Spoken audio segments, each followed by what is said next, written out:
Bonjour.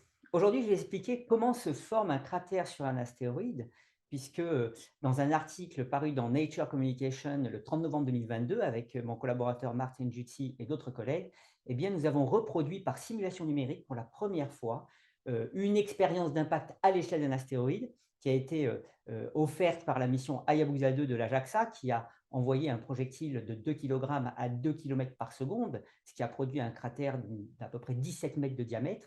Et pour la première fois, nous avons reproduit entièrement ce processus et le cratère final tel qu'il a été observé par cette mission. Alors, pourquoi d'abord on se pose la question? Eh bien, parce que les astéroïdes sont peuplés de cratères, comme on le voit sur l'image dans mon dos, qui est donc l'astéroïde Eros visité par la sonde NEAR de la NASA. Et en fait, toutes les surfaces solides du système solaire sont peuplées de cratères parce qu'en fait, les impacts jouent un rôle majeur dans l'histoire du système solaire et continuent à se produire tant que nous avons des populations de petits corps.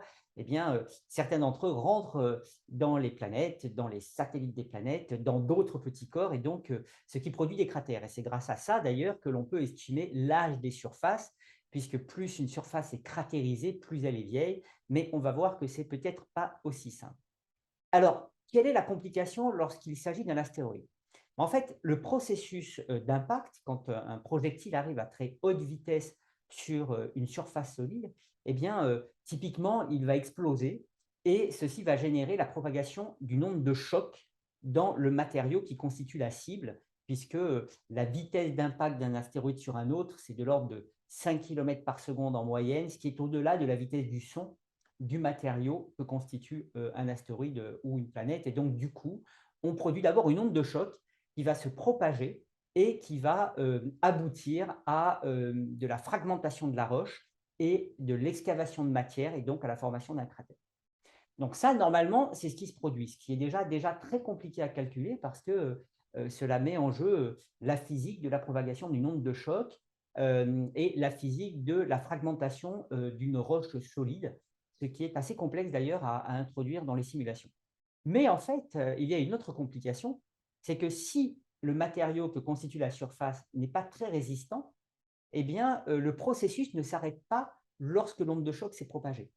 On a vu avec les missions OSIRIS-REx de la NASA et Hayabusa 2 de la JAXA, qui sont allés récolter des échantillons de deux petits astéroïdes carbonés, que durant leurs opérations, les sondes n'ont rencontré quasiment aucune résistance de la surface de ces astéroïdes, ce qui nous a surpris, puisque sur cette surface, il y a énormément de rochers donc qui apparaissent solides.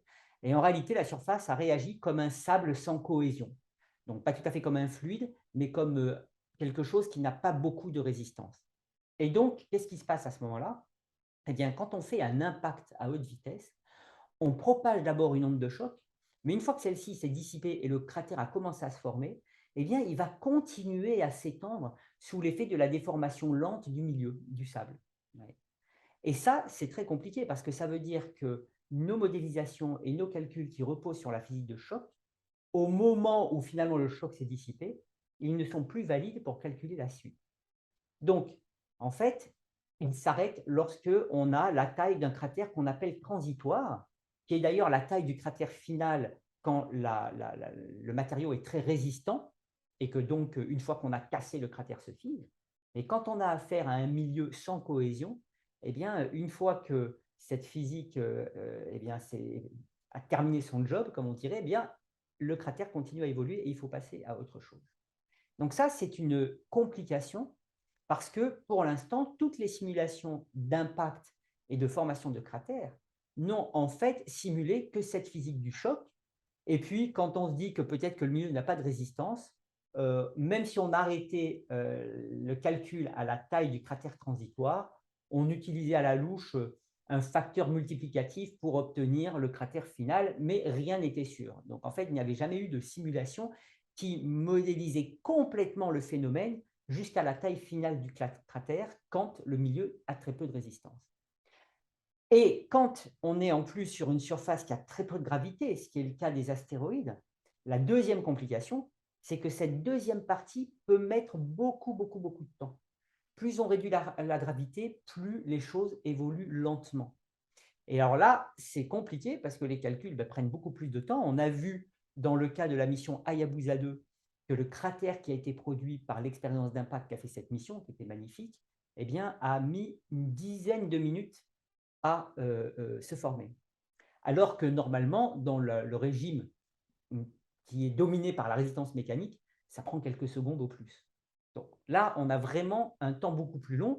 Et d'ailleurs, dans la mission DART qui a fait un impact sur un petit astéroïde de 160 mètres, donc Dimorphos, pour essayer de le dévier, eh bien, le cratère, il se peut qu'il ait mis plusieurs heures à se former si le matériau n'a pas de résistance. Et on pourra le vérifier une fois que la mission ERA de l'Agence spatiale européenne ira voir Dimorphos en 2027 et nous dira si effectivement on a un très grand cratère qui a été produit sur une surface sans résistance. Donc on voit qu'on a une complication, c'est d'une part qu'il y a deux processus physiques qui sont mis en jeu lorsqu'on fait un impact sur un astéroïde ou sur une surface qui a très peu de résistance, la physique du choc initial et la physique de la déformation lente d'un milieu granulaire quelque part jusqu'à la taille finale du cratère. Et la deuxième complication dans le cas d'un astéroïde, c'est que cette deuxième partie peut prendre beaucoup de temps puisqu'on est sur une surface qui a très peu de gravité.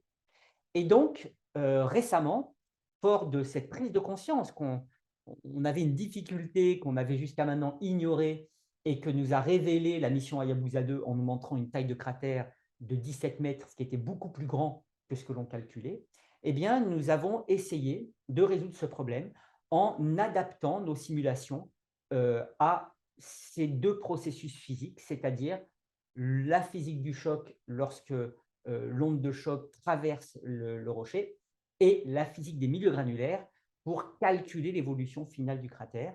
Et c'est ainsi qu'on a pu reproduire le cratère qui a été produit par l'expérience d'impact à bord de la mission Hayabusa 2 pour la première fois intégralement.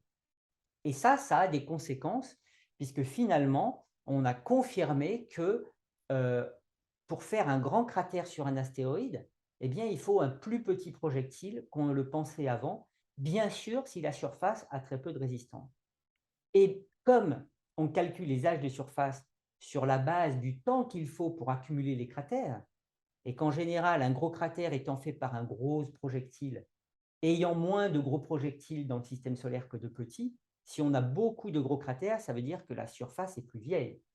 Si on a moins de gros cratères, eh bien, elle est plus jeune.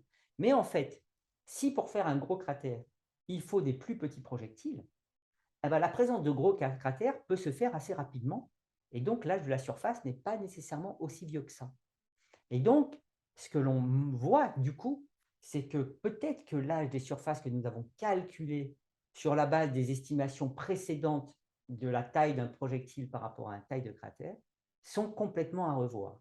Alors, ça a déjà été fait pour Bennu et Ryugu, qui ont été visités par Osiris-Rex et Hayabusa 2. On a pris conscience de cela avant même d'arriver à simuler intégralement le processus, ce qui est important parce que ça montre qu'on a bien capturé la physique du phénomène. Et grâce à ça, on a déjà réduit de 2 ordres de grandeur l'âge des surfaces de Bennu et Ryugu par rapport aux estimations initiales basées sur le fait qu'il faut un gros projectile pour faire un gros cratère. Donc, on est passé d'un âge de surface dans les premières publications de quelques centaines de millions d'années à un milliard d'années à un âge de surface qui est de quelques millions d'années seulement. Donc, ça n'est pas marginal. On parle d'erreurs qui sont quand même très conséquentes. Donc voilà, c'est vraiment encore une fois la démonstration que ces astéroïdes défient notre intuition. On nous présente en fait des surfaces extrêmement complexes et riches géologiquement, et en plus nous montrent aussi que les processus qu'ils subissent nécessitent de prendre en compte des effets qui sont souvent négligeables dans d'autres conditions. Et c'est grâce aux missions spatiales que nous faisons qui nous offrent la possibilité d'interagir directement avec leur surface que l'on réalise l'importance de certains paramètres et de certains phénomènes qu'on aurait négligés autrement. Voilà, c'est absolument fascinant. Et donc maintenant, nous avons hâte d'avoir les prochaines missions qui vont nous donner encore de nouvelles connaissances sur d'autres types de corps et donc enrichir justement les simulations avec les bons paramètres et la bonne physique. Merci.